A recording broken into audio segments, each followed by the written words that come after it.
Bismillahirrahmanirrahim. Assalamualaikum warahmatullahi wabarakatuh. Alhamdulillah, alhamdulillahirabbil alamin. Assalatu wassalamu ala asyrafil anbiya'i wal mursalin wa ala alihi wa sahbihi rasulillahi ajmain. Bersyukur kita kepada Allah dengan mengucapkan alhamdulillahirabbil alamin atas segala nikmat yang masih diberikannya kepada kita sampai sekarang ini. Dan tak lupa pula kita bersolawat kepada Nabi besar Muhammad sallallahu alaihi wasallam dengan mengucapkan Allahumma salli ala sayyidina Muhammad, Allahumma salli wa sallim alaihi. Semoga kelak kita mendapatkan syafaatnya di yaumil mahsyar. Amin ya rabbal alamin. Yang sama-sama kita hormati Bapak Indra Satya Pohan MPDI selaku dosen pengampu mata kuliah materi pendidikan agama Islam, dan yang saya banggakan teman-teman seperjuangan sekalian. Baiklah, di sini kami dari kelompok 7 akan mempresentasikan makalah kami pada minggu ini yang berjudul Zakat dan Ketentuannya.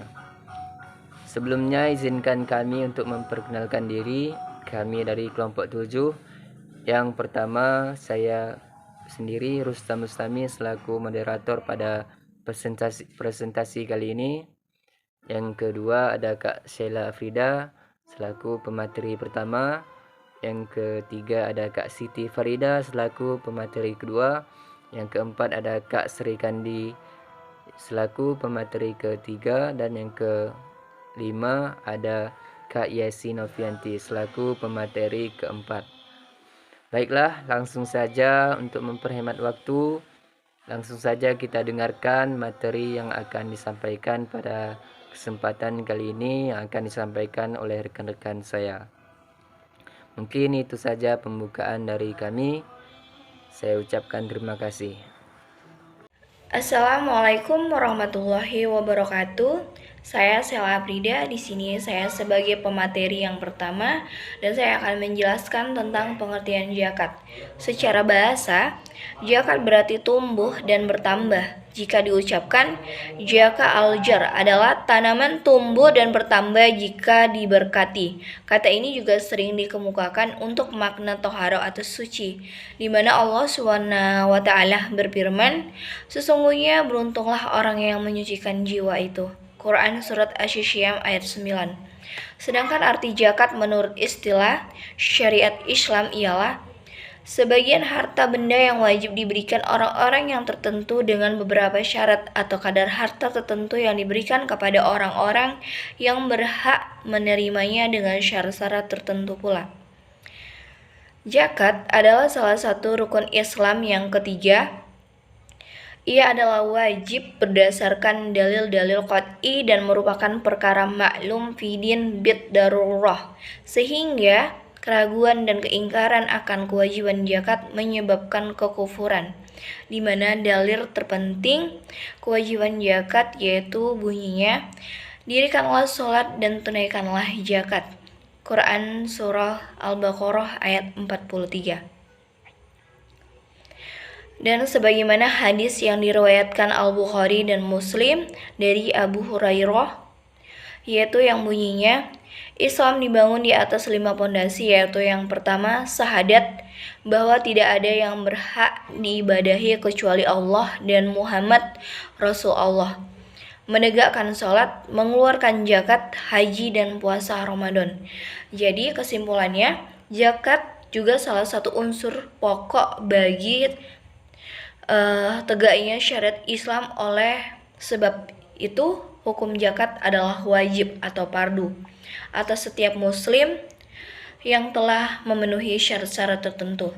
Zakat termasuk dalam kategori ibadah seperti sholat, haji, dan puasa yang telah diatur secara rinci dan baik berdasarkan Al-Quran dan As-Sunnah, sekaligus merupakan amal sosial kemasyarakatan dan kemanusiaan yang dapat berkembang sesuai dengan perkembangan umat manusia. Itu saja yang dapat saya sampaikan. Wassalamualaikum warahmatullahi wabarakatuh. Baiklah, saya akan menjelaskan mengenai jenis-jenis zakat. Nah, jadi jenis zakat itu tergolong ada 2. Yang pertama zakat fitrah dan yang kedua zakat mal. Jadi yang pertama itu adalah zakat fitrah. Nah, jadi zakat fitrah itu adalah zakat yang diwajibkan atas diri setiap individu, lelaki dan perempuan muslim yang berkemampuan dengan syarat-syarat yang ditetapkan. Jadi kata fitrah itu merujuk pada keadaan manusia yang baru diciptakan, sehingga dengan mengeluarkan zakat ini manusia dengan izin Allah akan kembali fitrah. Nah, jadi adapun syarat-syarat yang menyebabkan individu wajib membayar zakat fitrah. Yang pertama, individu yang mempunyai kelebihan makanan atau hartanya dari keperluan tanggungannya pada malam dan pagi hari raya. Yang kedua, anak yang lahir sebelum matahari jatuh pada akhir bulan Ramadan dan hidup selepas terbenam matahari. Yang ketiga, memeluk Islam sebelum terbenam matahari pada akhir bulan Ramadan dan tetap dalam Islamnya. Yang keempat, seseorang yang meninggal selepas terbenam matahari di akhir bulan Ramadan. Selanjutnya, jenis zakat yang kedua adalah zakat mal. Nah, jadi zakat mal adalah segala sesuatu yang dimiliki atau kita kuasai dan dapat digunakan atau dimanfaatkan menurut ghalibnya, atau dalam kata lain lazim. Sesuatu dapat disebut dengan zakat mal atau harta apabila memenuhi dua syarat. Yang pertama, dapat dimiliki, disimpan, dihimpun, dan dikuasai. Yang kedua, dapat diambil manfaatnya sesuai dengan ghalibnya, misalnya rumah, mobil ternak, hasil pertanian, uang, emas, dan lain-lain. Nah, yang kedua, syarat-syarat kekayaan yang wajib zakati. Yang pertama, milik kita sepenuhnya. Yang kedua, berkembang. Yang ketiga, cukup nisabnya. Yang keempat, lebih dari kebutuhan pokok kita. Yang kelima, bebas dari hutang. Dan yang keenam, berlalu 1 tahun atau al-haul. Selanjutnya, harta atau ma'al yang wajib dizakati. Yang pertama, binatang ternak. Yang kedua, emas dan perak. Yang ketiga, harta perniagaan. Yang keempat, hasil pertanian. Yang kelima, ma'adin, hasil tambang dan kekayaan laut. Dan yang kelima, rikas, harta yang terpendam dari zaman dahulu. Sekian penjabaran dari saya. Assalamualaikum warahmatullahi wabarakatuh. Assalamualaikum, saya akan menjelaskan bagian cara-cara menunaikan zakat. Sebagai seorang muslim, zakat merupakan salah satu kewajiban kita karena termasuk dalam rukun Islam yang keempat, sesuai dengan firman Allah. Artinya, sesungguhnya zakat-zakat itu banyak untuk orang kafir, orang miskin, pengurus zakat, para mu'alaf yang dibujuk hati untuk memerdekakan budak dan orang-orang yang berutang untuk jalan Allah, orang-orang yang sedang dalam perjalanan. Quran Surah Al-Taubat ayat ke-60. Adapun 5 cara untuk menunaikan zakat. Yang pertama, kenali jenis zakat yang telah ditetapkan dalam Al-Quran. Oleh karena itu, kita perlu mengetahui terlebih dahulu jenis-jenis zakat yang ada di dalam Al-Quran dan hadis, yaitu zakat fitrah dan zakat mal. Zakat fitrah berhubungan dengan syarat lengkap dalam menyempurnakan ibadah di bulan puasa Ramadan, sedangkan zakat mal berhubungan dengan membersihkan harta yang kita miliki. Harta ini bukan hanya sekedar yang kita pakai saja, tetapi yang kita tidak terpakai pun juga dihitung sebagai zakat. Yang kedua, syarat-syarat muzaki atau orang-orang yang wajib mengeluarkan zakat. Seseorang muzaki atau orang yang wajib mengeluarkan zakat ternyata harus memenuhi syarat terlebih dahulu. 4 syarat seorang wajib menerima zakat, yaitu beragama Islam, merdeka atau sudah memiliki harta yang cukup, berakal dan balik, serta telah mencapai nisab. Yang ketiga, keluarkan zakat sesuai dengan kadar, nisab dan haulnya. Artinya, Rasulullah Shallallahu Alaihi Wasallam telah mewajibkan zakat fitrah yang berfungsi untuk mensucikan orang-orang yang kosong dari kotoran-kotoran yang disebabkan oleh omong makanan dan ucapan-ucapan keji. Dan untuk orang-orang miskin, barang siapa menunaikannya sebelum sholat Idul Fitri, maka ia adalah zakat fitrah yang diterima. Dan barang siapa yang menunaikan sebelum sholat Idul Fitri, maka dia diterima sebagai sedekah sunat saja. Dan yang keempat, Hitung zakat terbaik dengan kalkulator zakat. Sebelum membayar zakat, terutama zakat mal, ada baiknya kita hitung terlebih dahulu berapa banyak harta yang telah kita zakati, karena setiap harta yang kita punya akan dipertanggungjawabkan nantinya di akhirat. Yang kelima, pilih lembaga zakat yang terpercaya. Apakah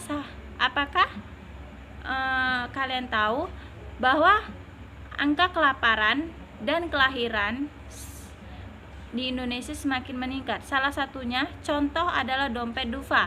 Yayasan Dompet Dufa yang berdiri sejak 1994 ini telah melakukan program-program penyaluran zakat di bidang pendidikan, kesehatan, ekonomi, dan pengembangan sosial.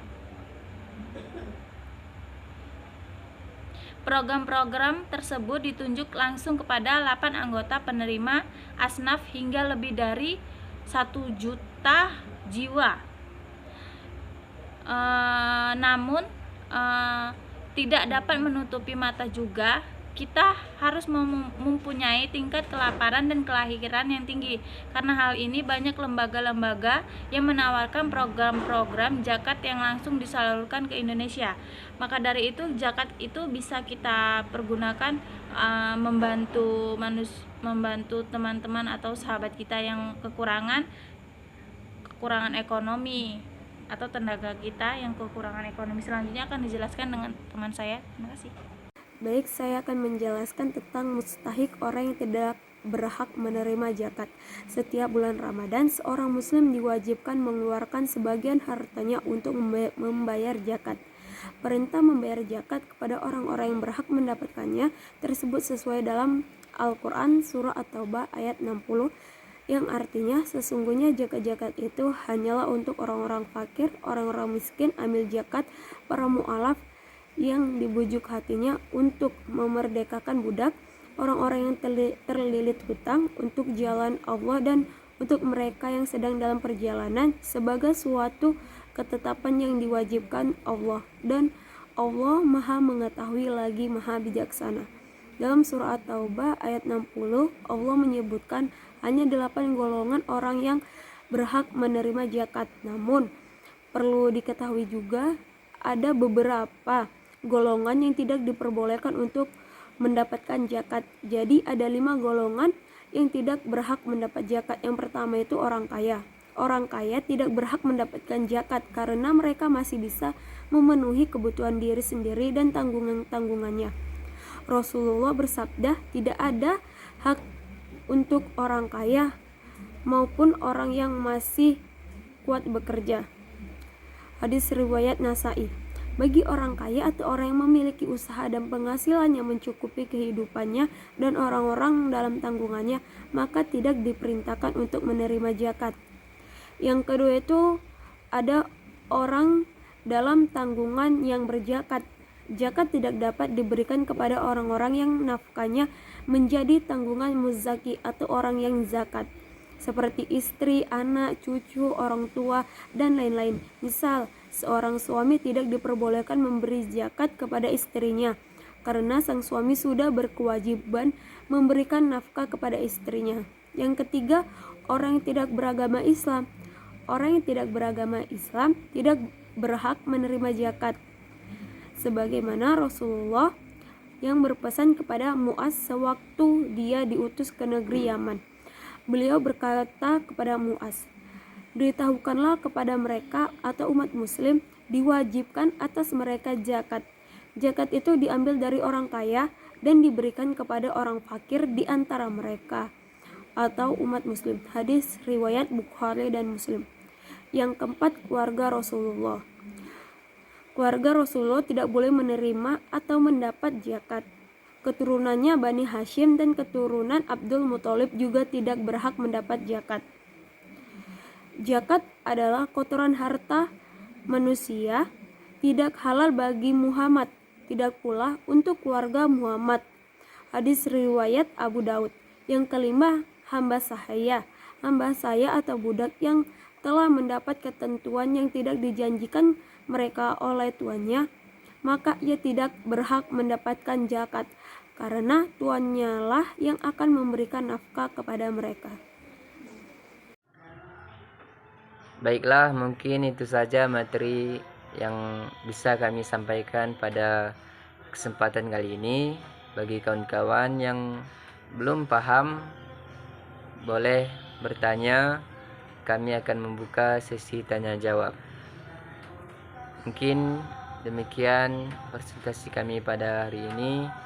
Lebih dan kurang kami mohon maaf. Kepada Allah kami mohon ampun.